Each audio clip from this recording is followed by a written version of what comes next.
In this video, we are going to be talking about the basics of horse color and a little bit on genetics, but we're not going to get too into the weeds. This is just the basics of everything you need to know in regards to horse coloration. This is a specific guide for artistry, whether you want to paint model horses, draw horses, or just learn more about horses in general, you've come to the right place. If you don't already know me, hi, my name is Daryn and this is DeeJayBe Studios. I have been a professional model horse artist since 2017. I specialize in Breyer customization, original sculpture, and finish work. And my mission is to share that with you in hopes to educate, inspire, and entertain. Before we get started, I would just like to say all of the tools and supplies used in this video are listed in the description below and on my website at www.deejaybe.com/customize. These links are affiliate links that help support my studio, artwork, and videos like this. If you would like to learn more about the world of model horses and be a part of the community while also supporting this channel, you can find exclusive behind-the-scenes content on my Patreon at DeeJayBe Studios. If you'd like to learn more about me and DeeJayBe Studios as a whole, I have a portfolio of works, sales, and a plethora of other tutorials available on my website, www.deejaybe.com. Be sure to sign up for the mailing list to be in the know of studio happenings. Find me on all social media platforms, Instagram, Facebook, and TikTok at DeeJayBe Studios. Monetary support helps but is not necessary, so just be sure to like this video and subscribe to this channel so I can continue making art and content just like this. Thank you so much for listening. Now please enjoy the rest of this video. I have more in-depth videos available on my Patreon, which is www.patreon.com/DJBstudios. There I dive a little more into the weeds if you're really serious about understanding all of this. And that being said, this video will be a baseline for everything you need to know. I'm going to knowledge dump on you for the next little bit here. I also want to preface this that I am not an expert by any means. This is just my own personal research and I'm doing my best and I'm learning things all the time, but I do try to keep this information as correct as possible. If there's any errors or flaws that you see, like, I'm not a geneticist and this is for the purpose of reference. Horse colors as a whole, we can only really identify color with what we can see, and a lot of the times there is gray areas of colors looking like other colors and being uncertain. And without fully knowing the lineage of the horse or having full genetic testing, you cannot always tell. So we do our best and we are looking at the horse at face value. And in terms of this video and my career, it's not always possible to know the exact genetics of the animal. So we're doing our best based off of visuals and understanding the genetics at a base level so that we can further identify colors going forward. The gene for red is the lowercase e. So this is recessive, and this is where no black pigment occurs. Black is what happens when you have that red gene in there, but you also have the agouti gene, and the agouti gene affects black pigment, but also the location of the pigment. And so when the agouti gene is recessive, which is your lowercase aa here, that means the black pigment is spread uniformly over the entire horse. In terms of a bay horse, you're having the dominant red gene, you're having a dominant agouti gene, which creates this red horse with black points. I don't know that I'm explaining that in the best terms. You don't really need to understand this, but you just need to understand that there's a red horse, there's a black horse, and there's a bay horse. Those are kind of your three main colors that exist. In terms of genes, there's black and red, but bay is also one of your main base colors that occur. Forget about the EE here, just focus on the red. This is a chestnut horse. So this is where the entirety of the horse is a red color. The hair color will be uniformly red. You'll have gray skin, so you'll have kind of a gray muzzle, gray around the eyes, gray groin, gray hooves. The body color is just red, nothing special. This is a super common color. You see this a lot in the quarter horse world. Some people call this sorrel. In terms of the quarter horse world, that's just another term for it. Sorrel isn't a specific color profile. We can have a lot of different variation in terms of the color as well. It's a sliding scale. The middle ground here, this is my basic chestnut colored horse. And then we can have like a more brown tone chestnut happening. We can have more of an orange. They can be light chestnut, which is like a lighter brown tone. And then you can go the other way and you can have a really red tone chestnut. You can have a liver chestnut, which is a chocolate color. And you can have a black chestnut that almost looks black, but it's just that dark. Those are some of the terms that they do use. You can also have chestnuts that have a flaxen mane and tail. This is where the hair color is lighter than the rest of the body. A black horse, solid black. Sometimes you will see a little bit of sun bleaching on these horses where they can look a little bit brown in the hair, especially the mane and tail, where they've just been affected by the sun. So if they're outdoors all the time, this color tends to fade just because it's so dark. This is actually very rare. It's not as common as you would think in the horse world. Bay is where you have the red base colored body of the horse, and then you have black pointed legs and black mane and tail, and you'll also have black around the muzzle and sometimes like darker around the eye. We have a sliding scale of the color variation as well. Some of these terms are just to demonstrate the different colors, but some of these terms are used in the industry. So you can really see that some of these pull more of an orange tone, some of these pull more of a red tone. You can have a really deep red tone or a really deep dark brown tone. We hear the term brown a lot in terms of horse color. Brown is this weird anomaly that does sneak in. So there actually is a genetic gene that's a little confusing, and this one still I don't 100% understand myself, and it is the derivative of a seal bay.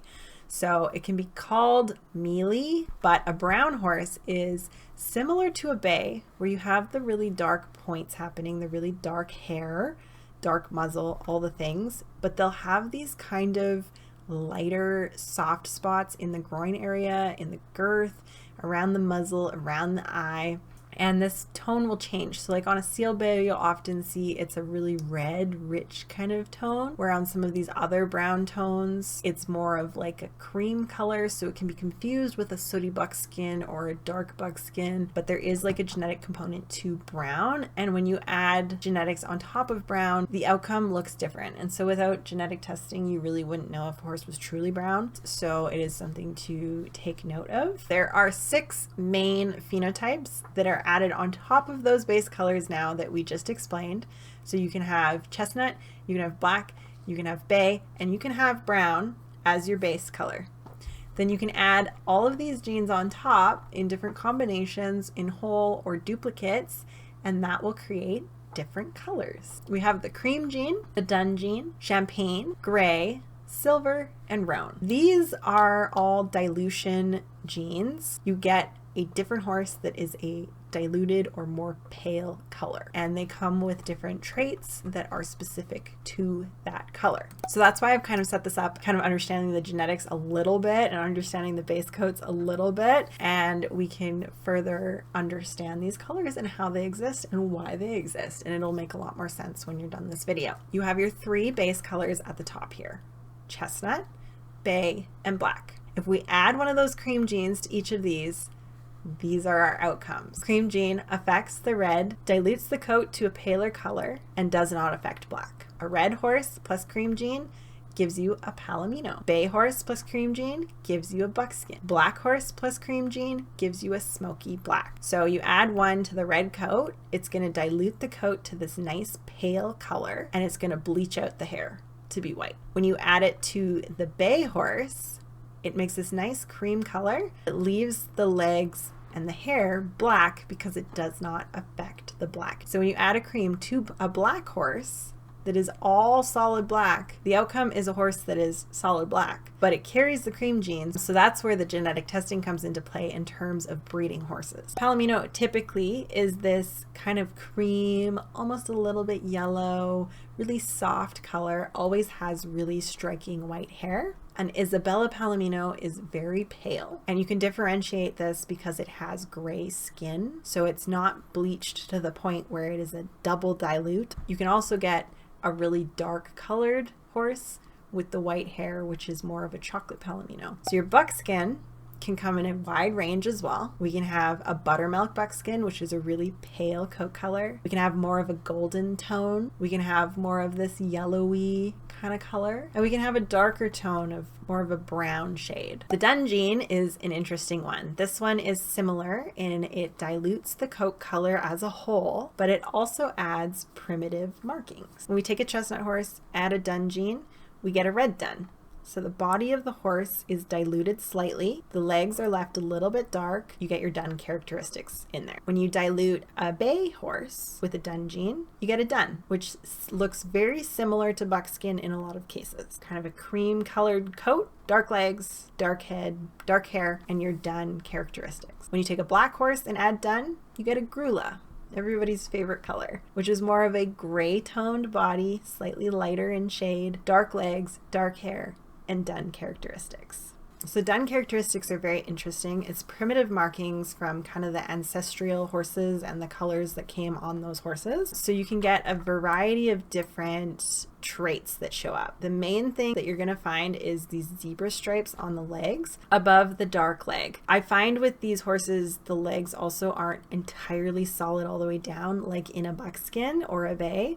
They actually have some lightness peeking through on the backs of them. They can also have these shoulder bars. They will often have a darker face, not just the muzzle, not just the eye, but the actual face itself. They can have white tipped ears. They can have frosting in the mane and the top of the tail, and they will almost always have a dorsal stripe. This is the biggest identifier of a dun, because you can have a buckskin and a dun that look almost identical, but you'll be able to determine that the horse is dun based on the dorsal stripe. A buckskin will not have a dorsal stripe. A dun will have a dorsal stripe. I think there are some rare cases where they don't have one. Once again, it's all in the genetics. That's way too in the weeds for what we need. This is just visual. Shoulder bars can happen. Sometimes they have like zebra striping down the spine as well. So really dun is a sliding scale in terms of how many markings they have. They don't need to have any, but pretty much always they do have a dorsal stripe. So the sliding scale for the color, so these are all on bay bases, which is more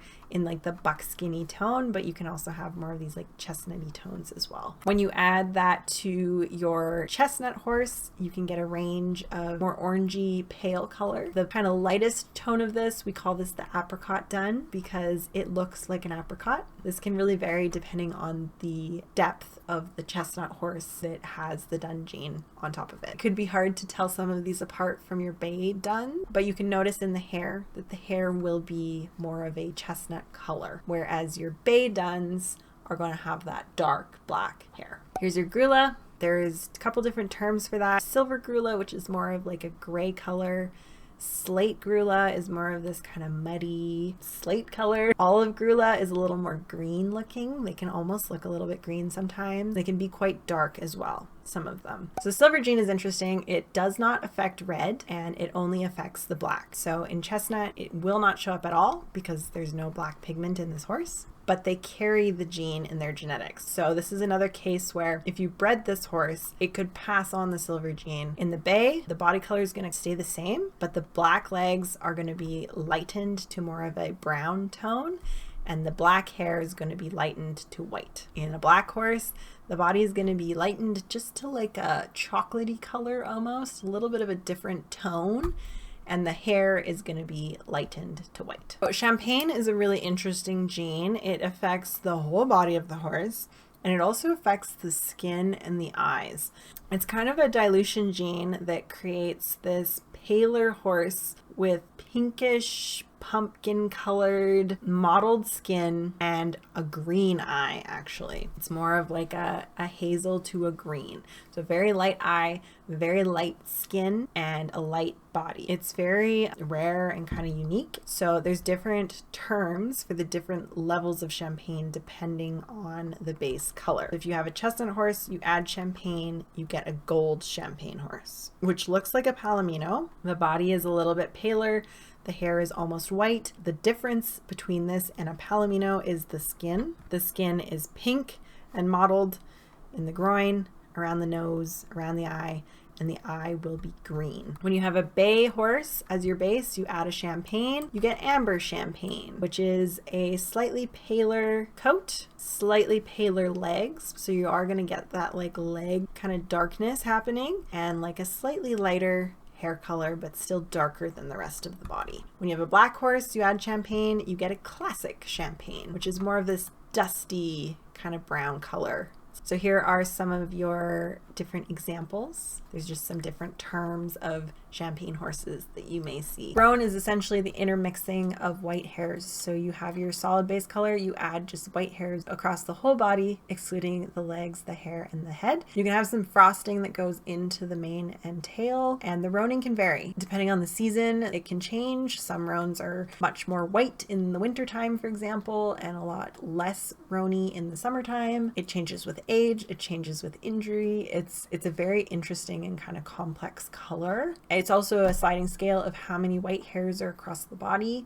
So you can have subtle hairing, or you can have very intense hairing where the horse almost looks white with like a dark head and dark legs. So when you have a chestnut horse and you add roan, you get a red roan. When you have a bay horse, you add roan, you get a bay roan. And when you have a black horse and you add roan, you get a blue roan. Why the heck is it called a blue roan? That's because it looks very blue. Some people call bay roan purple roan because it comes across very purpley, just because that like really harsh, cool white on top of a nice rich tone pulls like a cool color. Chestnut base, so the legs will be the chestnut color, the head will be the chestnut color, and the hair will be the chestnut color. Bay roan, you have black legs, a brown head with a black muzzle, black hair, and blue roan is solid black legs, solid black hair, solid black head. And you will notice a difference in the roaning as well. Like a blue roan is that black color, so it's creating this almost gray tone, whereas a bay roan will create more of that like purpley kind of brown hue tone underneath. Sometimes these are very hard to differentiate. The roan scale can also have variation depending on the base color that the roan is added to. So if you have a liver chestnut and you add roan, you can get something that looks like a lilac roan. So there is a sliding scale here too, and roan can be added to other colors. You can have like a buckskin roan potentially. The gray gene is a gene that is added to any color of any horse, and it is very dominant. So it's a very interesting gene that carries with the horse through age and inevitably grays the horse out to become solid white, which is considered still gray. There's no such thing as a white horse, but there can be a light gray horse that essentially has grayed out over the duration of its life. And I'll go into more depth on all of these topics in a different video of all the different colors. We're going to break these down further. If you have a chestnut horse, you add a gray gene, you're going to see those gray tones kind of coming out over the top of the horse. And then the hair color is going to be kind of a red tone for a little while until it fully fades to white. So you could call this a mulberry gray. If you have a bay horse, you add a gray, you could get a rose gray. It still has some brown tones, in the hair, but is slowly graying out. If you have a black horse, you add a gray gene, you can get a dapple gray, which is just your gray, black kind of gray tones. So these are not specific, actually. Like a rose gray is more so like the terminology for a horse that has color peeking through. Mulberry gray is kind of similar, but you could presume that a mulberry would come out of a chestnut and a rose gray could come out of a bay. So a steel gray horse is a horse that is very dark gray. Sometimes these don't fully gray out in some breeds, but your medium gray, your dapple gray, like eventually these are all going to turn to light gray. They'll be white. They can have dark hair and be light gray, or they can have white hair and be light gray. Over the course of the horse's life, they will eventually turn white. The dappling is really, really intense in their younger years, and dapple gray horses are really gorgeous, and it's a shame that they don't stay that way. These two examples are, say, a buckskin going gray and a bay going gray. So they can have these in-between phases that look a little crazy. There's also a phenomenon of flea-bitten gray. So this is where little red flecks cover the body of the horse. This happens in the graying process. So some horses get them, some horses don't, and they're often almost always red. In the Arabian horses and certain breeds of horses, you can have a cluster of these. And this is called a bloody shoulder, which can happen mostly on the shoulder, but it can happen on kind of in the chest area or across the whole body. It can be big or small. In dapple grays, in general, you can have some of that flecking occur. Penguer is a unique color that is not like a modifier, but it's more of like a color profile. This happens in pony breeds, draft breeds, and heritage lines of older horse breeds. So you can have this happen on chestnut, you can have this happen on darker chestnut, brown colors, and bay colors, and this is like very specific to certain types of horses. This is where the underbelly and the legs and around the muzzle and around the eyes is much lighter than the rest of the horse. You can see this on Exmoor ponies and North Swedish draft horses, and you'll see the chestnut kind of colors happen in the Belgian horses. They look like teddy bears almost. In fjord horses, you can have the dun pangair, which is where they have the same kind of soft shading in their belly, in their legs, but then they're also dun at the same time. And fjords have their whole different registry with their different names. So we have the English translation of those is yellow dun, white dun, gray, red dun, and brown dun. It's very interesting because it's specific to the breed, and those have the different base colors genetically to them as well. I find that really interesting because they have the dun properties and the pangair. So pearl is another one that's like a little bit rare. It's very hard to find. It kind of creates this pearly iridescent color in the coat. It's kind of newly under research and development, and honestly visually it's very hard to differentiate this from other kind of champagne-y colors. The only kind of identifier is that the skin would not be mottled and the eyes would be a regular brown color. This is like getting into the weeds of genetics that I said I wouldn't do. So this is a newly discovered color, and as we know more and learn more about horses, obviously this will probably come into fruition a little bit more. But in terms of artistry, you could paint a horse very shiny, very pale, and call it a pearl if you wanted to. In case that wasn't complicated for you enough, you can also double up different genes. If you add 2 cream genes, it further dilutes the coat of the horse and the skin of the horse. If you take a chestnut horse and you add 2 cream genes, you will get a cremello, which is like your palomino, but even lighter, white hair, pink skin, and a blue eye. When you add 2 cream genes to a bay horse, you get a pearlino, which is a slightly more diluted body color, still has the darker legs and darker hair, pink skin, and blue eyes. Same thing goes for black. Add 2 cream genes, you get a smoky cream, which is slightly lighter body color, darker mane and tail, pink skin, blue eye. So these are considered double dilutes, your cremello, pearlino, and smoky cream. You can also double up different genes, create a world of pain. So if you have a chestnut horse and you add a cream and a dun gene, you would get a dunalino because this is a palomino horse with dun traits. If you have a bay horse, you add a cream and a dun, you get a dun skin, which is a buckskin horse with a dun gene. This would only really matter in terms of breeding. In terms of painting, this would just look like a dun. If you have a black horse, you add a cream and a dun, you would get a smoky grula. And that just means that this horse would pass on the cream gene to its offspring. It would look like a grula. So these two really are only for breeding purposes because they look very similar to just a regular dun, a regular grula. But the dunalino is interesting because this does come up in certain horses as having the dun traits but being a palomino. The sooty gene is something that is added as well. It affects several different types of colors, and it just creates this really dramatic dapple pattern across the body, specifically in the shoulder, the hindquarter, and kind of the top line of the horse. It's prominent in certain breeds and not others. It can happen kind of on your palomino, your buckskin, your bay, and it does happen in chestnut as well, but it would just look like a liver chestnut. So I really like painting these because they're really dark and dramatic. It's like a mixture of black hairs added into the base color. Brindle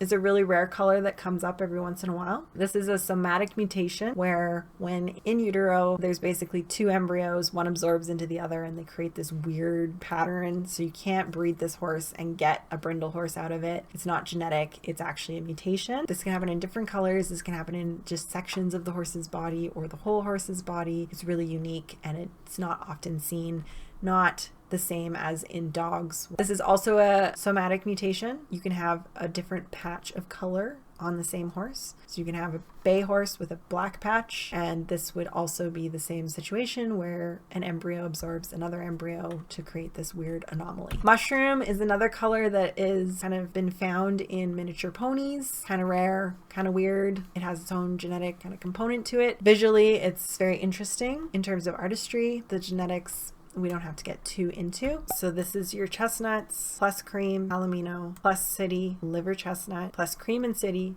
City Palomino, 2 creams, cremello, dun is your red dun, cream and a dun, dunalino, champagne, gold champagne, pearl, chestnut pearl, roan, red roan, silver, doesn't exist, it would just look like a regular chestnut, flaxen, gives you a flaxen chestnut, gray gives you a mulberry gray, pangair gives you chestnut pangair, and in terms of fjord, you get the red dun color and the yellow dun color if you add a cream gene as well. For your black horse, you get black. If you add a cream, you get a smoky black. If you add a sooty, you don't get anything. It would just be black. If you add 2 creams, you get a smoky cream. You add dun, you get a grula. Cream and dun, you get a smoky grula. Champagne, you get classic champagne. Pearl, you get a black pearl. Roan, you get a blue roan. Silver, you get a black silver. Gray, you get dapple gray. Pangair doesn't really exist. Pangair and dun, you would get a gray fjord. Bay, you have your range of bay. Add a cream, you get buckskin. Add sooty, you get sooty bay. Add a cream and city, you get a sooty buckskin. 2 creams is pearlino. Add dun, you get a dun. Add cream and dun, you get a dun skin. Add champagne, you get amber champagne. Add pearl, you get bay pearl. Add roan, you get bay roan. Add silver, you get silver bay. Add gray, you get rose gray. Add pangair, you get bay pangair. And in terms of the fjords, you would get a brown dun. If you added a cream, you would get a white dun. And there you have it. There is your horse color genetics and all of the different profiles of horse colors that exist. And I hope that this further broke everything down and made it more digestible. Hopefully I didn't confuse you. So my best advice is to go and look at real photographs of horses to further your research and further your knowledge of all of these colors. I hope to make more educational content like this, and I really look forward to doing that more and more here on the channel. In the meantime, thank you so much for watching. It has been an honor and a privilege to spend this time with you, and I hope you enjoyed this video. If you did, leave a comment below. Thank you so much for watching, and I will see you guys in the next one. Bye.